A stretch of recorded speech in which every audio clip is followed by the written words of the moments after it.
Level 1. The hook. It happens on a Tuesday at 20 minutes to 6 in the morning, and the sound is not what you expect. You expect braking. What you actually hear is a diesel engine idling too long outside your window, then a hydraulic whine, then nothing. 40 seconds of nothing. By the time you get the blinds open, your car is already 11 feet off the ground and moving, and a man in a reflective vest is not looking at your window, on purpose, because looking at the window is how it turns into something else. 2 payments behind, $318 a month, and you missed December and January, and you had every intention of catching up in February. Nobody tells you that intention is not a payment. You stand in the street in socks. The truck is at the corner before you get your shoes on, and you run anyway, half a block, and stop, because there is a moment where you understand exactly how you look, and you cannot un-understand it. Here is what nobody prepares you for. It is not the car. It is the 20 minutes afterward when you have to call your shift lead and say a sentence you have never said, and the sentence is not that your car broke down, because that sentence has dignity in it. The true sentence has none. The tow yard on Kellner Street wants $260 in storage fees to let you get your things out. Not the car. Your things. Your work boots, a phone charger, a child's pink hair tie and the cup holder that has been there since your niece was 4 and is now just a thing that lives in the car. You pay the $260. You do not get the car. That is the part that takes a week to sit down inside you properly. You paid $260 to be allowed to look at your own property one last time. The man at the counter is maybe 60, reading glasses on a chain, a paperback face down on the desk, and he does not enjoy this, and he does not apologize for it either. He watches you take the boots out of the trunk. He watches you put the hair tie in your pocket. Then he says something you will think about for the next 14 years. You made it out to the street. Most people don't. Most people watch. You do not know what he means. You are 26, and you have just lost $11,000 of car, over $636 of missed payments, and a stranger is complimenting you on your reaction time. 3 weeks later, you are riding a bus that takes 80 minutes to cover 11 miles, and you see an ad on the seat back. Recovery agents wanted. No experience, nights. The number is a cell phone. A man named Boone answers on the second ring, like he has been sitting on top of it. "Can you be up at 3 in the morning?" he says. Not hello. You say yes. "That's the whole interview," he says. You think you are taking a job. You are taking a side. Level 2. The clipboard. Boone is 34 and drives with 2 fingers and has not raised his voice in 11 years of this, which he will tell you is the only qualification that matters. The first night you ride along and touch nothing. Just watch. He hands you a clipboard with a pen taped to it, because pens walk, and on the clipboard there are 9 addresses and a column of numbers that mean nothing to you yet. He points at the first one. $295, it says. "That's what we make," he says. "Per unit, not per hour, not per night. Per unit, hooked and delivered. 9 addresses. If you get 4, you have made a good night. If you get 1, you have burned a tank of diesel to earn less than the diesel cost." Then he teaches you the rules. And the rules are not written anywhere.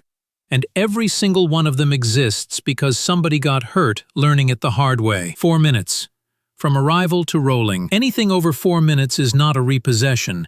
It is an incident. You will feel the 4 minutes in your body eventually, the way a cook feels a rare steak. Never speak. If the door opens, you do not explain, you do not justify, you do not say the name of the lender. You say one sentence, and the sentence is that you are leaving now.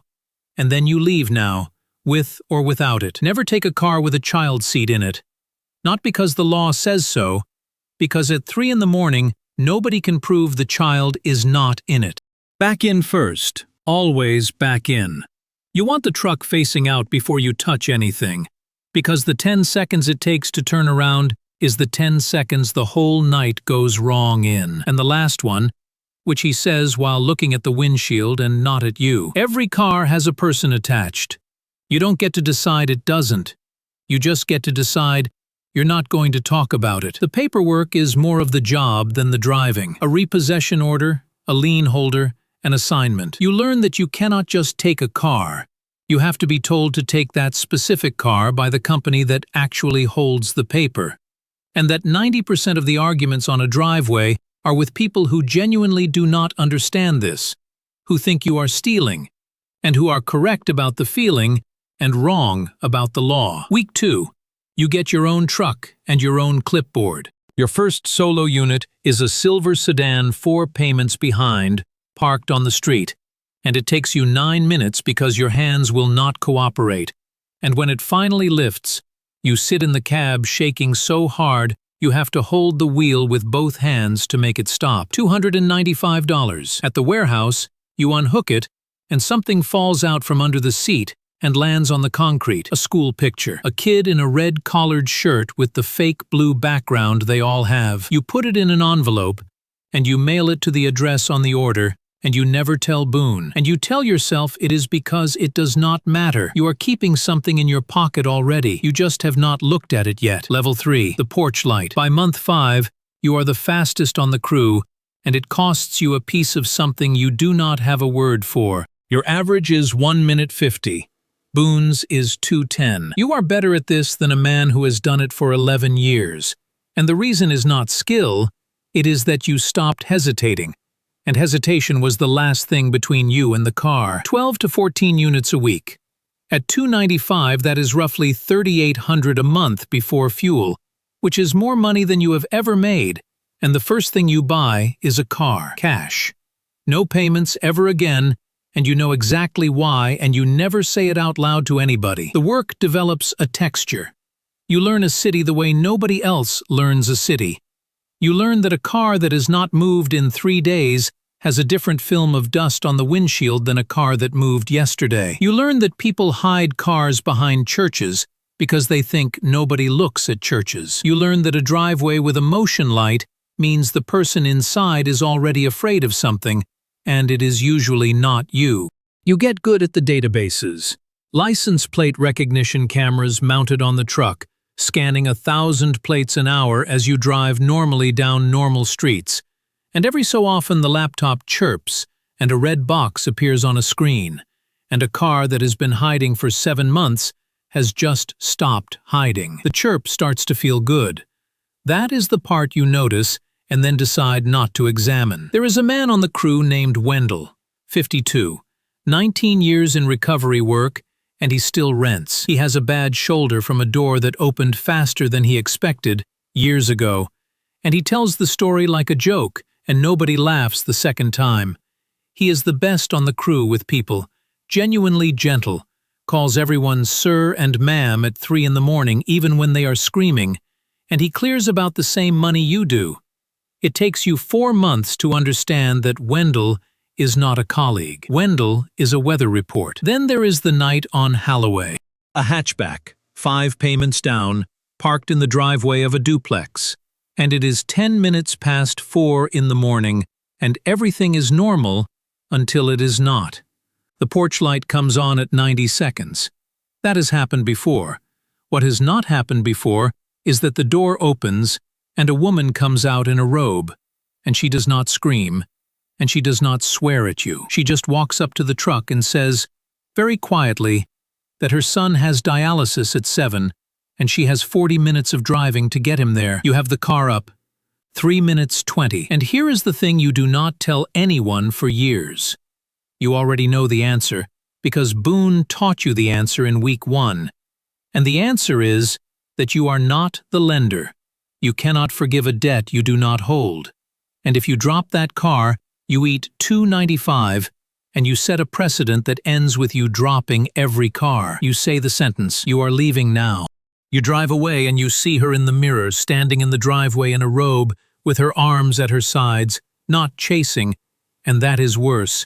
And you know it is worse, and you cannot explain why to yourself for another 2 years. At the warehouse you sit in the truck for a long time, then you get out, and you do the paperwork, and you go home, and you sleep 11 hours. That is the part that scares you. Not that it happened, that you slept. You are 28 years old and you have gotten very good at a thing you would not describe accurately to your own family. Your sister Renata asks what you do now. You tell her transportation logistics. It is not a lie. It is worse than a lie. It is a true sentence built specifically to prevent understanding. Level 4. The skip. Level 3 is taking cars that are sitting there. Level 4 is taking cars that do not want to be found. And it pays double. And it changes you in ways the driveways never did. Skip tracing, that is the word. $400 to $600 a unit, because these are the ones that have been open for 8 months, a year, sometimes 2, and the lender has already written the loss down, and anything you recover is found money to them. You stop being a driver. You become a researcher who happens to own a tow truck. You learn that people move, but their habits do not. That a person will change their address and their phone and their name on a lease and still get their oil changed at the same shop they have used for 9 years. That a car with a hunting decal goes to the same 3 counties every October. That the fastest way to find anyone is not to look for them at all. It is to look for the 4 people who love them. Because those 4 never move. Social media does most of it. A photograph of a birthday cake in a kitchen, and behind the kitchen window there is a corner of a bumper. And you can read 3 characters of a plate if you zoom, and that is enough. You are very good at this. You are extremely good at this. 91% recovery rate on assigned skips, and 2 national lenders start sending you work directly. And you clear $11,000 in a single month. And you buy nothing with it because you have stopped wanting things. That is the first sign, and you miss it entirely. Here is what actually happens to you in level 4. And it is not one dramatic night. It is an accumulation so gradual you never catch it moving. You stop seeing driveways. You start seeing units. You stop reading names on paperwork because names are load. You start reading the last 6 of a vehicle identification number instead, and the last 6 is clean. The last 6 has no mother in it. You find yourself at a family barbecue, in the middle of a conversation with a cousin, mapping the exits of a house you grew up in. You count something one night, sitting in the truck outside a storage facility at 2 in the morning, waiting for a unit that will not show. 11 guys were on the crew the month you started. 2 are gone in the way where you do not ask. 3 moved to different companies doing the exact same thing for the exact same money. 1 is Wendell, 54 now, still renting. 4 quit and went back to warehouses. And 1 owns 3 trucks. 1 out of 11. And the one who owns the 3 trucks is not the fastest and never was. And you know this because you are the fastest. And the fastest is you, and you own nothing but a paid-off car. Then Sanjay. Sanjay is 23 and 8 weeks in, and eager in a way that makes you tired to look at. He takes a unit off a residential street at 20 minutes to 2 in the morning without backing in, because he is in a hurry. Because he is trying to hit 5 in a night to impress somebody, probably you. The owner comes out. The owner is drunk, and the owner is holding something, and it does not matter what, because Sanjay has to turn the truck around, and the turn takes 14 seconds, and 14 seconds is not 4 minutes. He lives. That has to be said first, because it is the true and central fact. He also does not walk without a cane, and he is 23. And the company's insurance covers a fraction of what a life costs, and the lender that assigned the unit is not liable for anything at all, and the $295 was never paid because the unit was never delivered. You go to the hospital. You are the only one from the crew who does, on the 3rd day, and his mother is in the hallway and she does not know who you are. You do not tell her. Something in you finishes moving that afternoon. Not breaks. Finishes moving. The way a house settles. Here is the arithmetic you cannot make balance, and you will try for a year. A young man's spine against 14 seconds, against $295, against a car worth $9,000 that a bank had already written off 11 months earlier. Nobody in that equation was going to make money except the company that assigned the unit. And you have been running that equation 12 times a week for 2 years. And you have been calling it being good at your job. Level 5. The drop. You do not quit. Quitting is a level 5 that does not exist for people who have rent. What you do is smaller and stranger. On a Thursday in March, you drop a car. It is a minivan, 6 payments behind, and it is 3:20 in the morning, and you have it hooked at 2 minutes flat.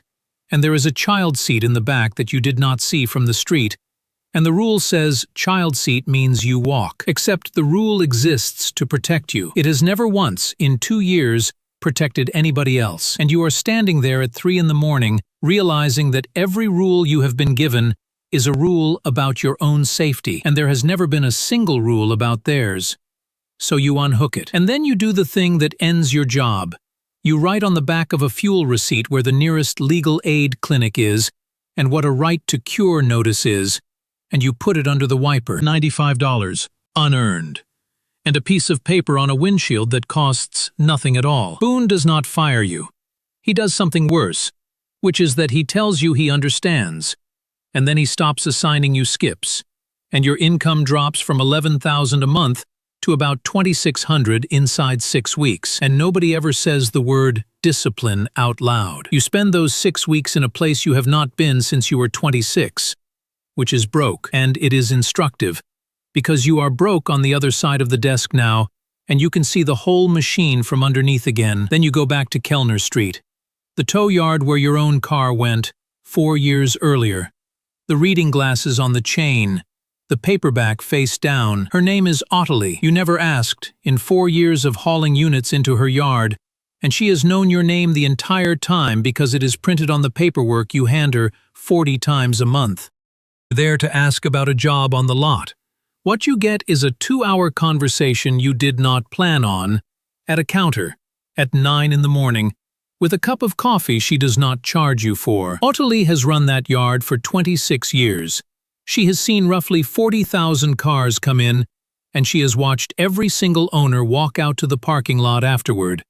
And she says the thing that reorganizes your entire understanding of the business you are in. You think the money's in the taking, she says. The money's never been in the taking. Anybody with a truck can take. The money's in the 20 days after. She lays it out on the counter with a pen, like a woman who has explained this before to people who did not listen. Storage, $28 a day. Administrative fee, $175. Transport, $200. Personal property release, $60. Auction prep, $340. The recovery agent gets $295 for the dangerous part. Everyone after him, standing in a warm building in daylight with no risk at all, splits about $2,100. You sit with that. 26 years I've watched them come in, Ottilie says. The good ones and the ones who did it for sport. You know which ones lasted? The ones who could still eat lunch. She refills your cup without asking. Here's the whole trade in one sentence, and nobody will ever tell you this, so write it down. You are not paid to take cars. You are paid to end a bad situation in a way that does not get worse. That's it. That's the entire job. Everybody who forgets that either gets hurt or becomes somebody their family stops calling. You are 30 years old, and you have been doing this for 4 years, and it is the first time anyone has described the work accurately. You do not get the lot job. You get something better, which is a number, written on the back of a business card, for a woman who manages recovery assignments for a regional credit union and who is, Ottilie mentions, extremely tired of contractors who generate complaints. Level 6. The knock. Your own truck costs $19,400, used, with a knock in the 3rd gear that you decide is character. Insurance is $810 a month, which is a number that stops you cold, because it is more than your rent was at 26. Recovery agents are the most expensive small vehicle insurance in the country, and you understand why on the first night out alone. You register the company. $150 for the filing, a bond, a license because most states require one, and the licensing exam is easier than it should be, and that fact will bother you for years. And then you do the thing nobody in this business does. You write down your rules, and you put them in the contract, in front of the client, before the price. No unit after 10 at night in a residential driveway, daylight or a public lot, or the assignment goes back. Every unit gets a knock first. Every single one. The industry calls the quiet approach professional. You call it what it is, which is a decision to make somebody find out their car is gone by looking at an empty space. And you have stood in that space. Personal property inventoried, photographed, and returned free within 72 hours.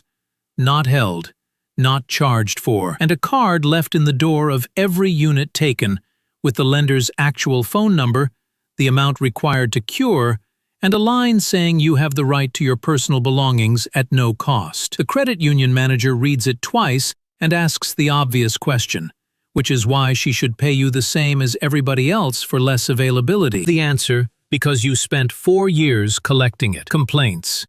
Every complaint that reaches a lender costs them somewhere between $400 and $2,000 in staff time, remediation, and regulatory exposure. Breach of the peace is the phrase.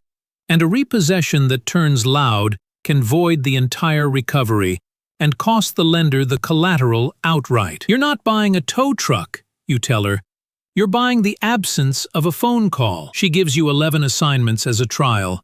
You recover 9. The industry standard on that mix is around 6. The reason is the knock, which everybody told you would ruin your numbers. It does the opposite.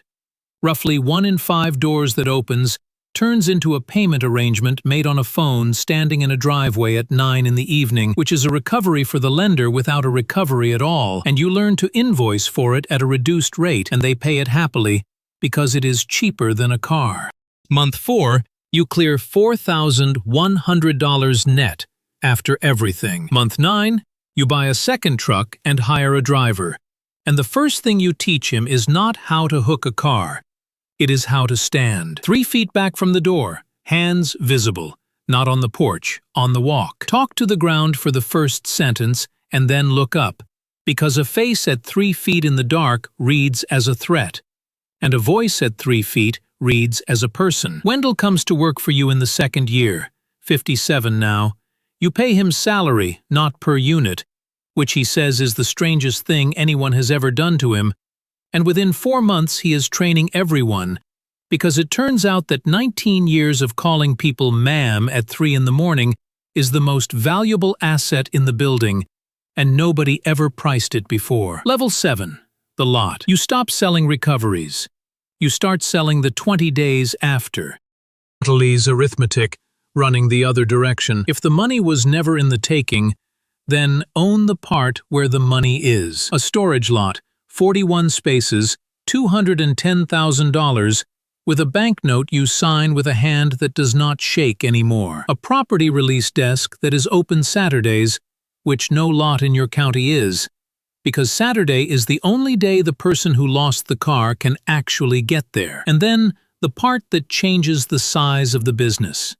You build software, not real software, a shared spreadsheet with a form on the front, built by a 19-year-old for $1,100, and all it does is one thing. It photographs and logs every item of personal property inside 60 seconds of the unit arriving, and it sends the owner a text with the photographs and a link to book a pickup time.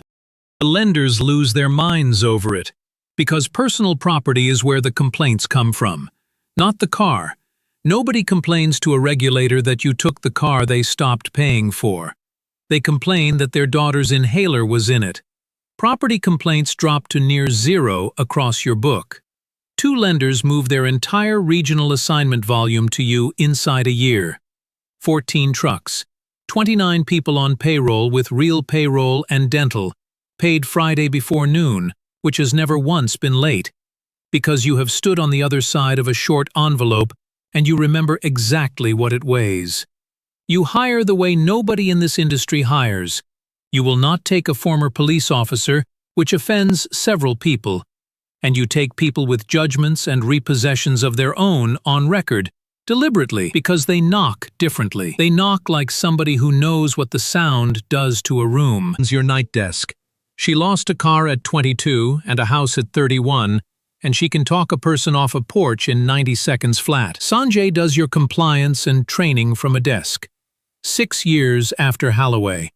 and he is better at spotting a bad assignment on paper than anybody you have ever met. And when a new hire asks about the cane, he tells the story straight through and ends it the same way every time. 14 seconds. Back in first. And you take cars. That is the part that does not get resolved.